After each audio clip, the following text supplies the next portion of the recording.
took the risk of coming to Ohio State almost at the last minute my senior year, and it wound up being the best choice I've ever made.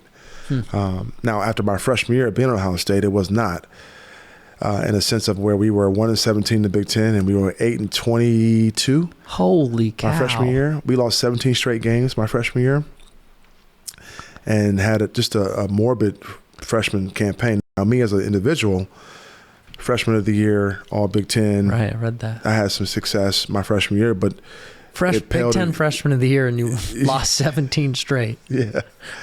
Wow. Yeah, I led the Big Ten in scoring that year, but I never came out of the game. So Coach O'Brien was a brand new coach at the time. Jim O'Brien was a brand new coach at the time, my freshman year, and a number of our scholarship players got kicked off before the season started. So we were at a deficit my freshman year. So our talent had left. So here we are. Let's put the ball in this freshman's hands and see where it takes us. So first freshman ever to lead the Big Ten in scoring, which is amazing, but we lost a lot of games. And so my sophomore year, we come back with new additions, Scooney Penn, Brian Brown, George Reese, a number of new additions to the team that we already had with Jason Singleton and Ken Johnson and Sean Coleman, to name a few. And so John Sanderson. And we historically made the greatest turnaround in NCAA history.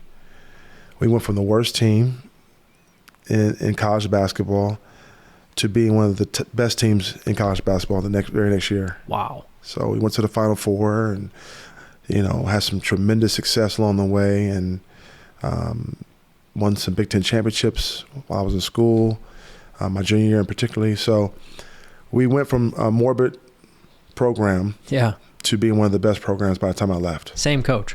Same coach. Wow. Same coach. What was that transformation like in the room? I mean, I almost kind of thinking back to, the Last Dance story with Michael Jordan when he came into Chicago and changing the culture of that locker room. Like I'm reminded of that story as you tell it, but like what was the transformation in the room like, especially for you as the freshman? To be kind of, I assume, in a leadership role that early too.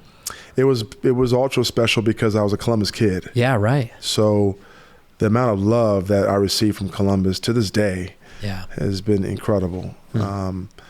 And there was such a sense of pride as we, made that transition from being one of the worst programs in the country to now being one of the best, top 4, top 3 in the country. Dang. We were so proud of that, and we had worked our butts off to make that happen and make Ohio State basketball a respectable program, because obviously we know that Ohio State football is king, but we also wanted to be known as a basketball program too. And, we were able to do that, and the journey was amazing. It wasn't without its bumps and bruises, obviously, but to go from a year of mockery to now a year of celebration and adulation and honor, it was an incredible transformation. And the city was, on a high. We hadn't been to a Final Four in 30-something years. Gene's amazing. Gene's my mentor. He's like an uncle to me. Getting to know Ross now, the new AD, and enjoying what he's bringing to the table. So I've always been attached to the program in some capacity, but not from an official standpoint. But I just love our university. But it was not a popular decision when I left school. So, but sometimes you have to take risks in life, right? And take bets on yourself, And so did that, wound up getting drafted in the second round of the NBA draft, which was amazing, just to be drafted out of millions and millions of players around the world. And I got drafted to the Milwaukee Bucks. So I went from a buck to a buck. And really a unique situation because I didn't know anything about Milwaukee at all. I just thought of Laverne and Shirley or Happy Days. I didn't know anything about the city of Milwaukee or Wisconsin.